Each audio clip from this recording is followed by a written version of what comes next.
आज की वीडियो में हम लोग मांग की लोच के बारे में जानेंगे कि यह कैसे हल होता है और इसका क्या मतलब है।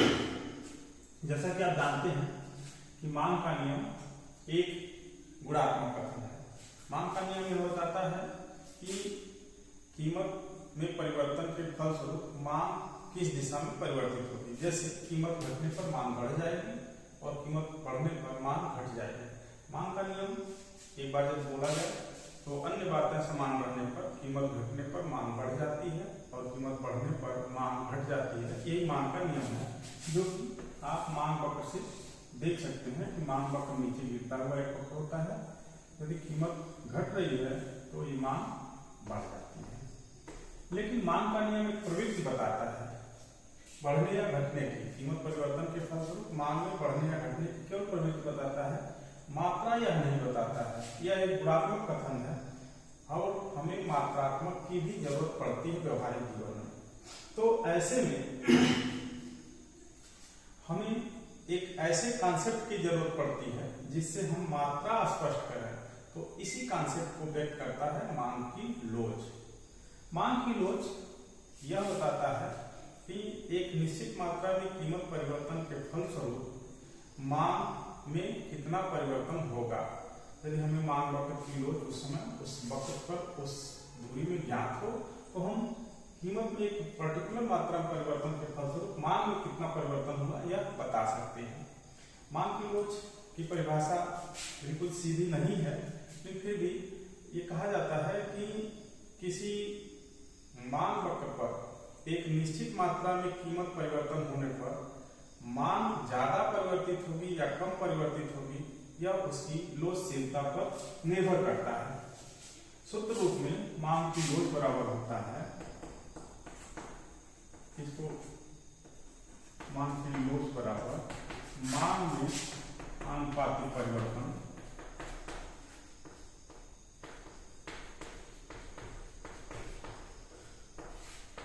बटे कीमत में आनुपातिक परिवर्तन या कीमत में आनुपातिक परिवर्तन। ध्यान रहे कि यहाँ कीमत और मूल्य सिनोनिम्स होंगे, इनमें पर्यायवाची होंगे। अब हम निकालते हैं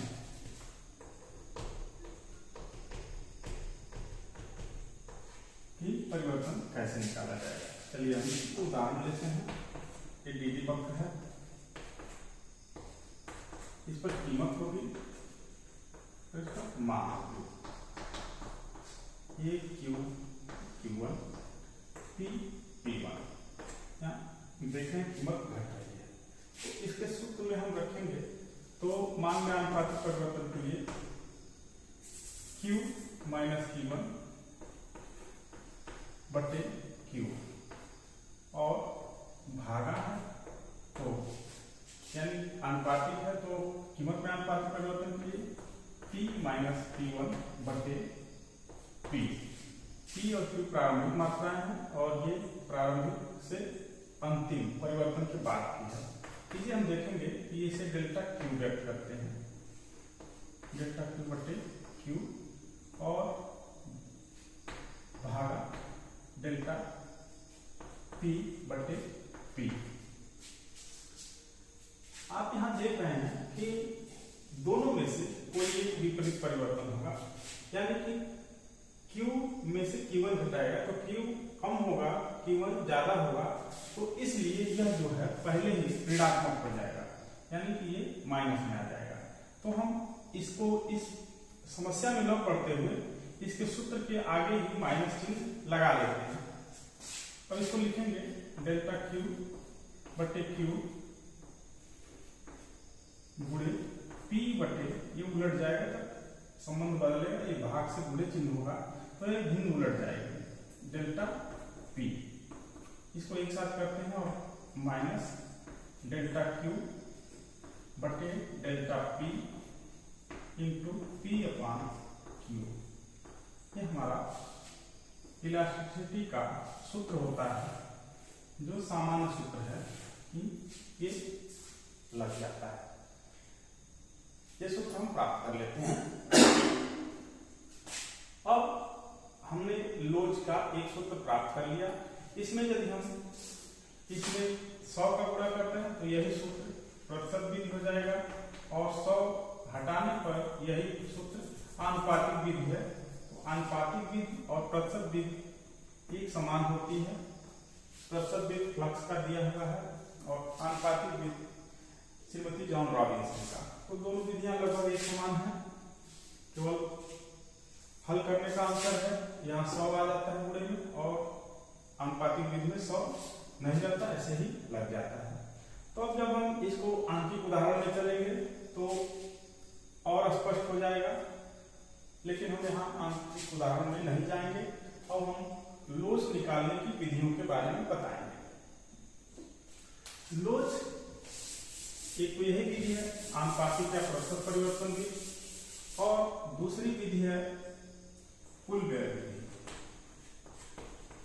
कुल व्यय विधि तीसरी विधि है, ये दूसरी विधि है। पहली आनुपातिक परिवर्तन विधि है।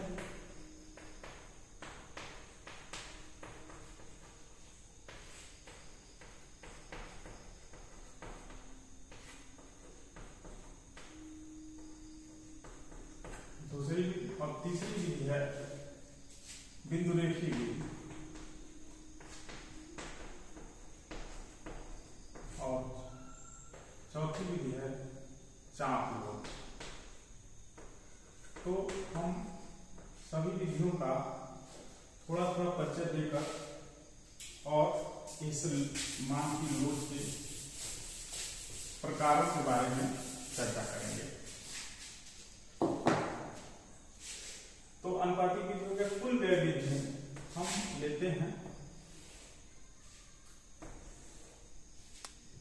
मान और कीमत के बीच बने आयतों के क्षेत्रफल की सहायता से इसे निकालेंगे। ये मान वक्र है, x अक्ष, y अक्ष, मूल बिंदु, इस पर मान और इस पर कीमत। अब जानते हैं कि आयत का क्षेत्रफल बराबर लंबाई गुणे चौड़ाई। तो ये मान मात्रा यदि हम चौड़ाई को ले लें और कीमत को लंबाई को ले लें तो पी क्यू इस आयत का क्षेत्रफल हो जाएगा। ये Q1 Q2 P1 P2। तो ये इस तरह से अलग अलग कीमत घटने पर अलग अलग आयत बन रहे हैं मान और कीमत के बीच के। अब इनका क्षेत्रफल कैसे परिवर्तित होता है उसी आधार पर लोच निर्धारित हो जाती है। जैसे कीमत घटेगी तो हो सकता है कि ये क्षेत्रफल यानी कुल व्यय, जो क्षेत्रफल है इसका कुल व्यय को बताता है। जैसे मान लीजिए कि ये कीमत 15 रुपया है और ये 5 रुपया 5 इकाई की मांग की जाती है। 15 रुपया 5 इकाई की मांग की जाती है, कुल व्यय 75 रुपये का हो जाएगा। और ये 10 रुपया हो जाता है और ये बढ़कर 8 हो जाता है। तो जो कुल व्यय होगा 80 रुपए का हो जाता है, यानी कि व्यय बढ़ गया। तो ऐसी दशा में जब कीमत घटने पर व्यय बढ़ जाए तो लोच इकाई से ज्यादा बढ़ती है। जब कीमत घटने पर कुल व्यय बढ़ जाए तो लोच इकाई से ज्यादा होती है। और यदि कीमत घटने पर व्यय स्थिर रहे, कीमत घटने पर व्यय स्थिर रहे तो लोच इकाई के बराबर होती है। और कीमत घटने पर व्यय भी घट जाए तो लोच इकाई से कम होती है। इस बात को विशेष ध्यान रखना है कि कीमत घटने पर यदि व्यय बढ़ जाए तो लोच इकाई से ज्यादा होती है, कीमत घटने पर व्यय स्थिर रहे तो लोच इकाई के बराबर होती है, और कीमत घटने पर व्यय भी घट जाए तो लोच इकाई से कम होती है। इसको बढ़ाकर भी देख सकते हैं। कीमत बढ़ने पर कुल व्यय बढ़ जाए तो लोच इकाई से कम होगी, कीमत बढ़ने पर कुल व्यय स्थिर रहे तो लोच इकाई के बराबर होगी, और कीमत बढ़ने पर व्यय घट जाए तो लोच इकाई से ज्यादा होगी। तात्पर्य कि कीमत और व्यय यदि एक दिशा में परिवर्तित हो रहे हैं, कीमत घट रही है व्यय भी घट रहा है, तो लोच इकाई से कम होगी। कीमत बढ़ रही है व्यय बढ़ रहा है तो लोच इकाई से कम होगी। स्थिर है चाहे घटने या बढ़ने पर यानी कुल व्यय स्थिर है तो लोच इकाई के बराबर होगी। लेकिन यदि विपरीत दिशा में कीमत और व्यय में परिवर्तन हो रहा है तो लोच इकाई से ज्यादा होगी। एक बिल्कुल सामान्य सा नियम है, सूत्र है, आप अपने दिमाग में बैठा सकते हैं कि कीमत और व्यय में जब विपरीत दिशा में परिवर्तन हो रहा है तो लोच इकाई से ज्यादा होगी, और सीधी एक समान दिशा में परिवर्तन हो रहा है तो लोच इकाई से कम होगी। ये कुल व्यय विधि का सार है, सारांश है। आप इसे विभिन्न उदाहरणों से देख सकते हैं। अब हम बिंदु रेखी विधि की चर्चा करेंगे। बिंदु रेखी विधि में ये सूत्र निकाला जाता है विशेषकर समरूप त्रिभुजों का प्रयोग करके। यहाँ थोड़ा लंबा हो जाएगा और उलझाऊ है तो इसलिए सीधे सीधे हम बता देते हैं कि यदि इस बिंदु पर लोच निकालनी हो तो इस रेखा की लंबाई बटे इस रेखा की लंबाई, यानी यदि बीच में R बिंदु हो और यहाँ D डैश हो और एक D हो तो RD डैश बटे RD, यानी इस रेखा की लंबाई बटे इस रेखा की लंबाई, निचले भाग की लंबाई बटे ऊपरी भाग की लंबाई बराबर लोच होता है। और यहाँ भी ऋण चिन्ह होगा ही, क्योंकि ये मान और कीमत में विपरीत, कीमत और मान में विपरीत संबंध है। तो यानी कि एक बिल्कुल सामान्य सा सूत्र स्थापित किया जाता है समरूप त्रिभुजों का प्रयोग करके कि निचले भाग की लंबाई बटे ऊपरी भाग की लंबाई मान की लोच का सूत्र होता है। यहाँ किसी बिंदु पर लेंगे तो इसी विधि से निकाला जाएगा, यानी निचले भाग की लंबाई बटे ऊपरी भाग की लंबाई। अब आप जब भी नीचे बढ़ते जाएंगे निचले भाग की लंबाई छोटी होती जाएगी, इसलिए लोच इकाई से आधे के बाद यहाँ कम होता जाएगा, यानी आधे पर ठीक लोच इकाई के बराबर होगा।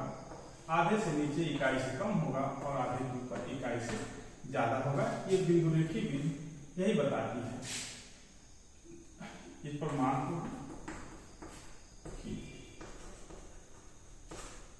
तो मैं समझता हूं कि ये बिंदु रेखी विधि समझ में आ गई होगी। बिंदु रेखी विधि में और कुछ नहीं करना है आपको, निचले भाग की लंबाई बटे ऊपरी भाग की लंबाई। अब चाप लोच की जरूरत क्यों पड़ती है? इस बिंदु रेखी विधि में आपने ये देखा कि कीमत तो परिवर्तित होगी ही। यहां से यदि इस बिंदु पर तो बिंदु रेखी विधि से लेकिन थोड़ा सा परिवर्तन हो जाए तो इसके बीच की लोच कैसे ज्ञात करेंगे? आपने आनुपातिक विधि को देखा। आनुपातिक विधि में यदि इसमें परिवर्तन थोड़ा कम हो और इसमें परिवर्तन थोड़ा ज्यादा हो तो कीमत घटने और कीमत बढ़ने दोनों प्रकार से लोच निकालने पर अंतर आ जाता है। जैसे एक उदाहरण लेते हैं, देखते हैं अंतर कैसे आता है और उसको कैसे अर्थशास्त्रियों ने हल किया, उस समस्या को कैसे उस समस्या का समाधान चाप लोच से कैसे किया। तो आप देखते हैं, मान लीजिए मान बढ़ हो और कीमत 15 से घटकर 10 हो और मान 100 से बढ़कर 200 हो जाए तो लोच निकालते हैं आनुपातिक विधि से। तो आप पाएंगे परिवर्तन 5 बटे 15 ये कीमत में परिवर्तन है, जो कि मान में परिवर्तन यानी 100 बटे 100। अब देख रहे हैं 100 परिवर्तन हुआ और 100 प्रारंभिक मान है, तो ये इलास्टिसिटी बराबर हो जाएगा 100 बटे 100 भागा 5 बटे 15, या यहाँ एक 100 बटे 100 गुणे 15 बटे 5, तो कुल मिला के यहाँ 3 लोच आ जाएगी, मान की लोच 3 आ जाएगी। अब उल्टी दिशा में चलते हैं, यानी कि कीमत बढ़ाते हैं। कीमत 10 से बढ़कर 15 हुई, मान 200 से घटकर 100 हो गई। तो यहां पाएंगे कि 100 बटे, थोड़ा सा डिटेल में चलते हैं,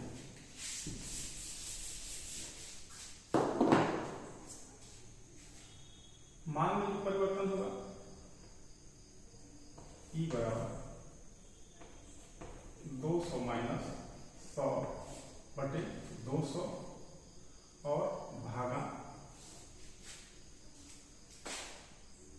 10 माइनस 15 बटे 10, ये हो जाएगा बटे 200 भागा 5/10 बराबर हो जाएगा 100 बटे 200 गुणे 10/5। तो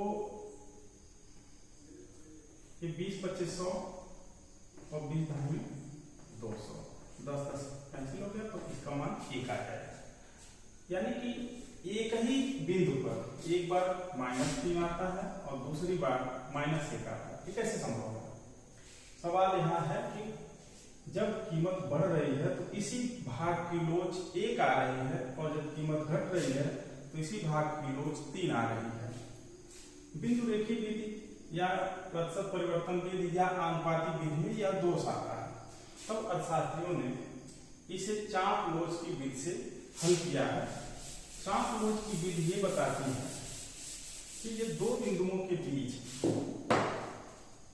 लोच इस प्रकार हो तो हम कैसे ज्ञात करेंगे ताकि उनका मान हमेशा घटने पर भी और बढ़ने पर भी स्थिर आए। तो उसके लिए E बराबर डेल्टा Q बटे Q1 प्लस Q2 बटे 2, यानी कि इन दोनों मात्राओं का औसत लिया ताकि घटने पर भी वो वही औसत रहे और बढ़ने पर भी वही औसत रहे, और भागा यानी बटे डेल्टा P अपान P1 प्लस P2 बटे 2, या बराबर इसको लिख सकते हैं डेल्टा Q बटे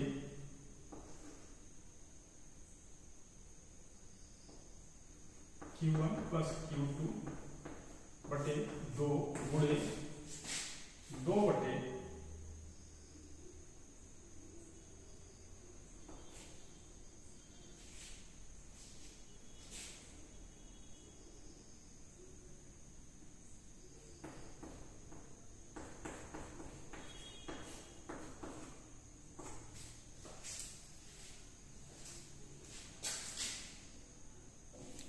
तो हमारा जो सूत्र प्राप्त होता है चाप लोच का वो ये है कि इसको काटपीट करने पर डेल्टा Q अपान Q1 प्लस Q2 और P1 प्लस P2 अपान डेल्टा P, या इसको और सरलीकृत रूप में लिख सकते हैं हम लोग।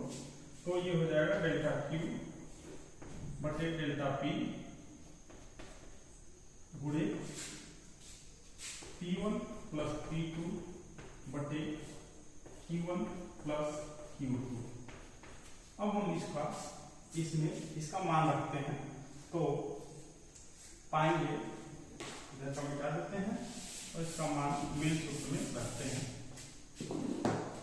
डेल्टा Q यानी कि 100 बटे डेल्टा P यानी कि 5 गुणे P1 प्लस P2 यानी 10 प्लस 15 बटे 100 प्लस 200 हो जाएगा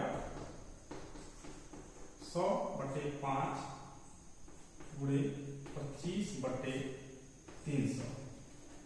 तो ये कट जाएगा 5 बचे 25 और 3 इकाई 3 छक 18 3 छक 18 कटेगा यानी 1.66 आएगा।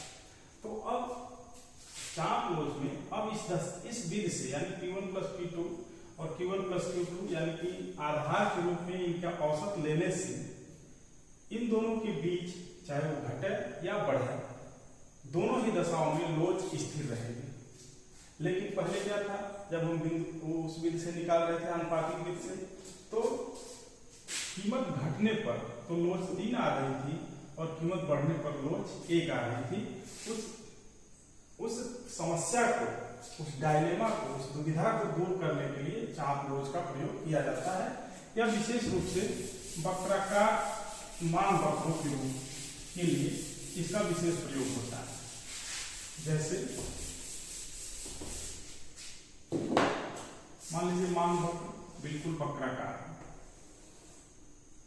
तो इन दोनों बिंदुओं के बीच लोच निकालने के लिए चाप लोच के सूत्र का प्रयोग किया जाता है। लेकिन जितना ही ये वक्राकार होगा, यह रेखा इस रेखा से उतनी ही दूर होगी और उतना ही गलत सूचना यह प्रस्तुत करेगी। यानी यदि ये रेखा इस चाप से ज्यादा दूर हो जाएगा तो इस बिंदु पर इस लोच को वह कम रिप्रेजेंट करेगा, यानी बिल्कुल सही नहीं रिप्रेजेंट करेगा। लेकिन यह जितना नजदीक होगा इसके, वह उतना ही अच्छा रिप्रेजेंटेटिव यानी प्रतिनिधित्व करेगा। इसीलिए ये चाप लोच छोटे चापों में ज्यादा सटीक होती है, बड़े चापों में उतना सटीक नहीं होती है। अब हम आते हैं कुछ पर्टिकुलर मान वक्रों के बारे में जानते हैं। अक्सर सवाल पूछा जाता है प्रतियोगी परीक्षाओं में कि किस प्रकार का मान वक्र हो तो लोच सदैव इकाई बनी रहती है। तो निश्चित है वह रेक्टेंगुलर हाइपरबोला यानी आयताकार अथपरवलय आकार का जब मान वक्र होता है तो लोच हमेशा इकाई बनी रहती है। इसके इकाई होने का तात्पर्य यह है कि इन आयतों का क्षेत्रफल सदैव स्थिर होता है, यानी कि कीमत घटे तब व्यय हमेशा स्थिर रहता है या कीमत बढ़े तो व्यय हमेशा स्थिर रहता है। यानी डिमांड कर्व यदि आयताकार अथपरवलय है तो मान की लोच सदैव इकाई के बराबर होगी और इसके अलावा किसी अन्य प्रकार का यदि मान वक्र है तो लोच सदैव इकाई के बराबर नहीं होगी।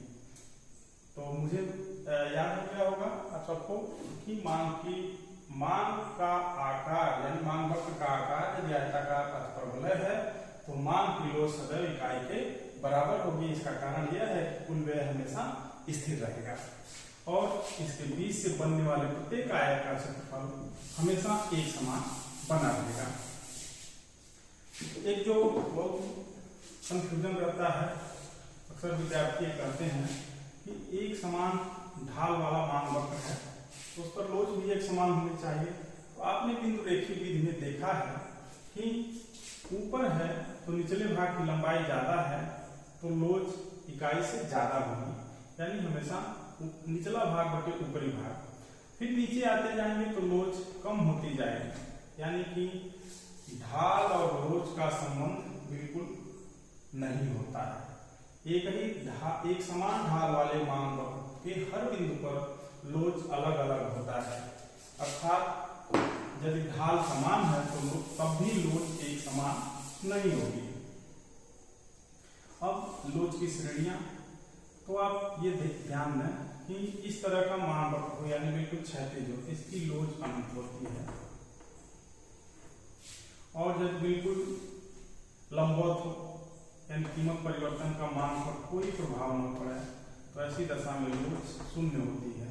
अब शून्य और अनंत के बीच ही लोच की श्रेणियां होती हैं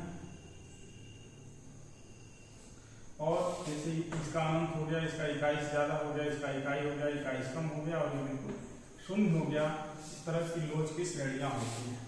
इस लोच का मान की लोच का सैद्धांतिक महत्व और व्यवहारिक महत्व जीवन में बहुत है, इसको हम अगले वीडियो में बताएंगे। वीडियो को देख सकते हैं। बहुत बहुत धन्यवाद।